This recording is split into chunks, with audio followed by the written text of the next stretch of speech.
Well, good evening. Good to be here in Liverpool. I do mean that, because the other night I did a gig in Hull, and I cannot tell you what a privilege it is not to live there. Very good. It's good to be doing comedy. I've been doing an interesting fact. When I started doing stand-up, I was in like a double act, and I posted a video on YouTube, me and this other guy, right? And the first comment genuinely said, "You two should stop making videos and kill yourselves." And that's why it's just me. Hey.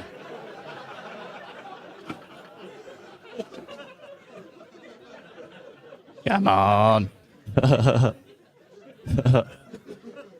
bit of fun. My mum hates me doing stand-up comedy. She gets worried people might shout things out of me, mean things, and that might like hurt my feelings. Do you know what she wants me to be, though? A policeman. Come on, Mum, get it together. Good. Dom, I went to I went to a private school. Yep, not the place to come out. Thing is, like, a lot of people, when I tell them that, think I'm bragging. They think it's a brag, but it's not. It's really not a brag, because it was a boarding school, right? And it wasn't international. It wasn't in another country or anything. My parents, they lived 20 minutes away. They just didn't want me at home. That's all it was. Thing is, I could have gone for the day. That was an option. But they just didn't want to pick me up and drop me off. There was a bus, even. I mean, it is sad. Obviously, that is sad. But they weren't that distant, because I did still see them every day when they picked up my brother. So...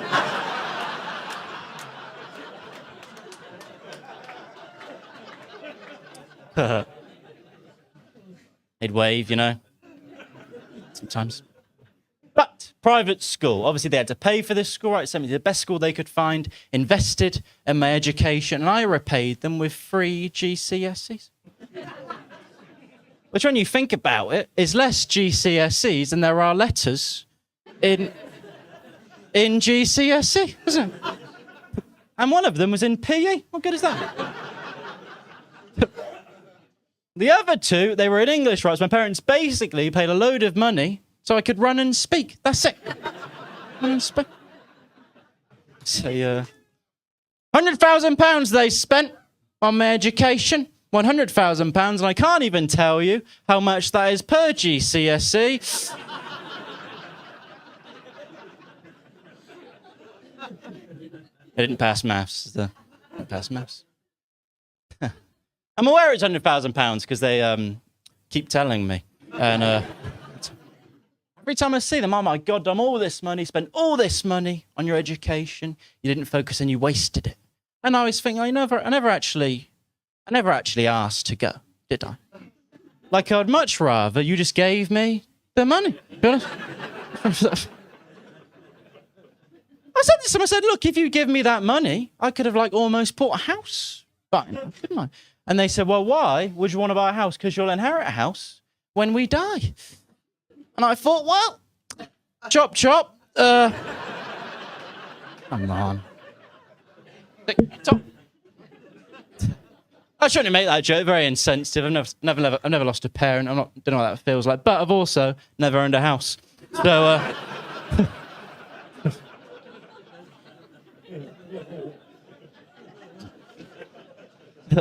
softens the blow, doesn't it? Right. Wouldn't have a dad, but I would have a conservatory. So...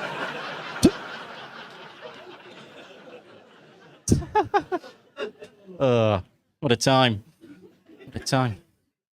So I didn't get much. It was a boarding school, as I said, right? All boys boarding school. Didn't get much in the form of GCSEs, but I did learn one very important lesson, and that is that I am straight.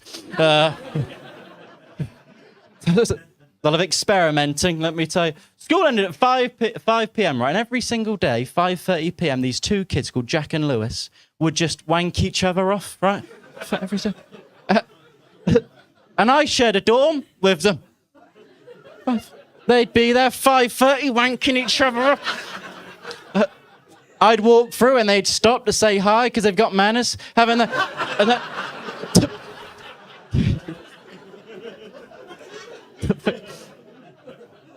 And then they'd carry on.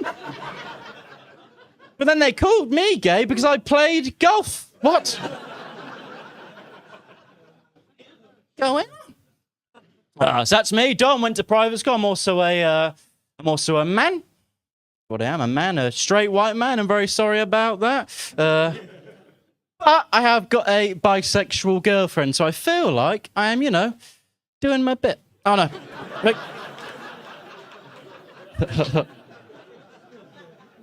Bit of charity work. Got to give back when you can, don't you?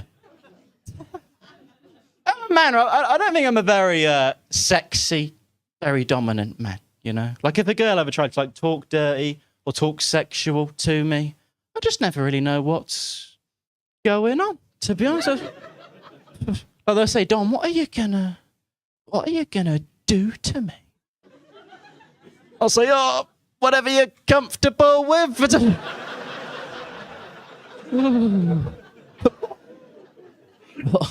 Or they'll say, are you gonna tie me up? In a marriage and a mortgage, yeah, sure, but nothing else. Tie you up? Disgusting. It isn't Scouts. What the fuck? I mean, the worst one, a girl said to me, she said, Dom, I want to be so rough, you come everywhere, and I've got to clean it up. I said, look, let's hang on a minute. I'm happy to clean. Huh? What about equality?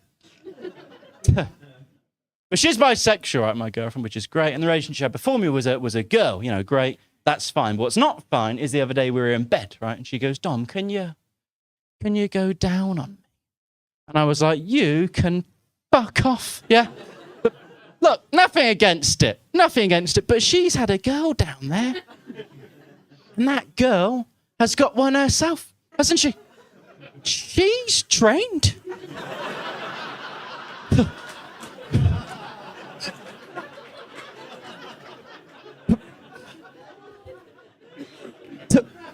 She's had years in the game. Day after day going at it. She's like a trained SAS officer. What am I?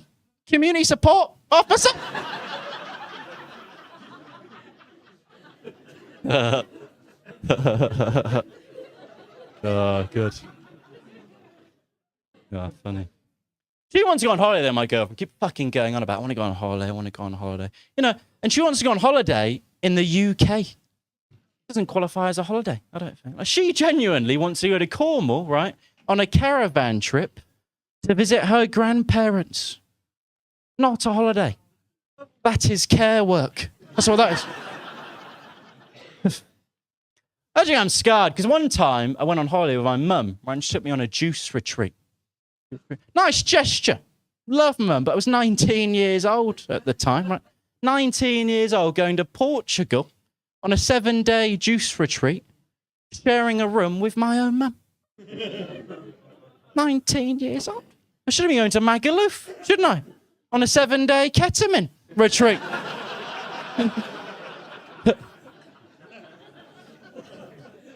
Sharing a room with somebody else's mum. Hey. I went on the retreat, and it was basically a week of yoga, ginger shots, and middle-aged pussy. And tell you what, best week of my life. Those middle-aged mums who love me, man. There was one called Susan. She'd never leave me alone. She'd always go, you're lovely, you are. You should come home with me. You should spend the night with me. You wouldn't know what hit you if you came home with me. And I always thought, no, Susan, because I can tell you exactly what's going to hit me if I come home with you. Your husband, that's what.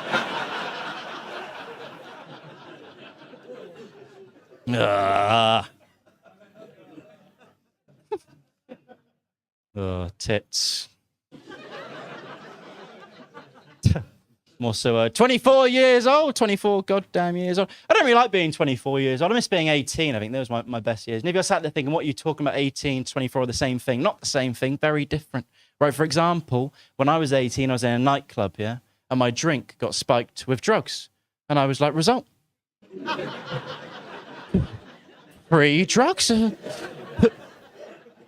But now, 24 years old, I go shopping and check the expiration dates on cans of chickpeas. Oh. And last week, my neighbours had a house party past 11 p.m. and I really considered calling the police. So, I've changed. I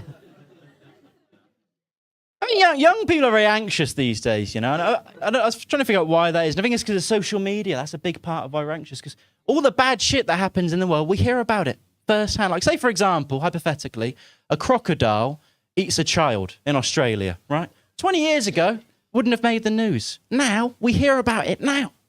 These days, the crocodile's got his own account, hasn't he? You'd be like, just ate a child. Lol.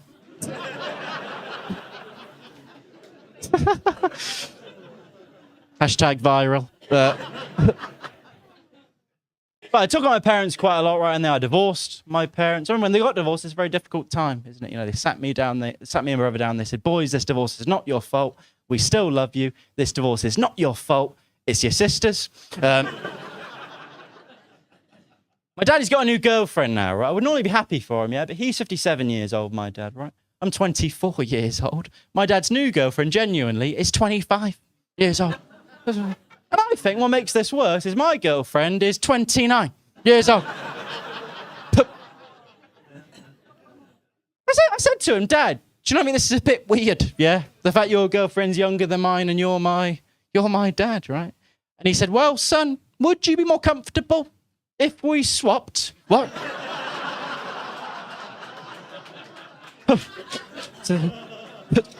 No, I don't think I would. No, no. But then I thought about it, you know. And I thought, maybe we could swap. Yeah, maybe we could. Just for a night, obviously. Just for a night. Then what if we did swap and it worked out between them and they got married? My girlfriend would then be my mum, wouldn't she? And then if my friends were like, oi, mate, I fucked your mum.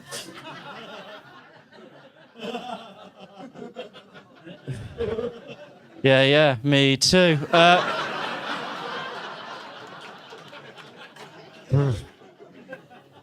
Up the arse now. And your mum in Portugal. I joke they stay together, though, my dad and his girlfriend. Not because I like her, but I hope they stay together because my parents got divorced, right? My dad's first girlfriend after my mum was 45 years old. Next one, 35. This one, 25.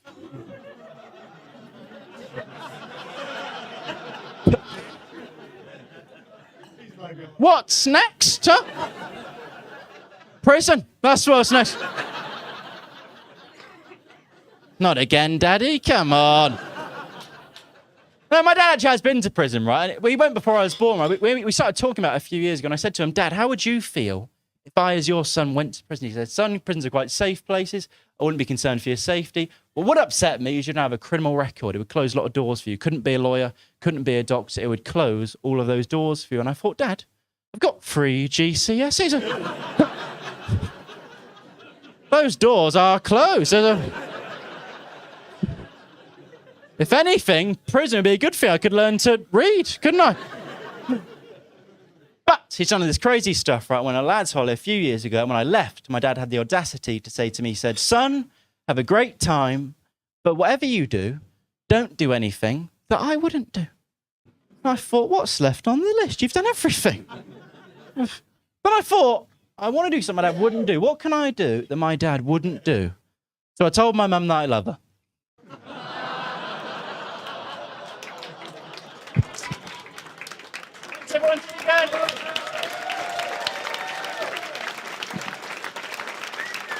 Come had words, ladies and gentlemen.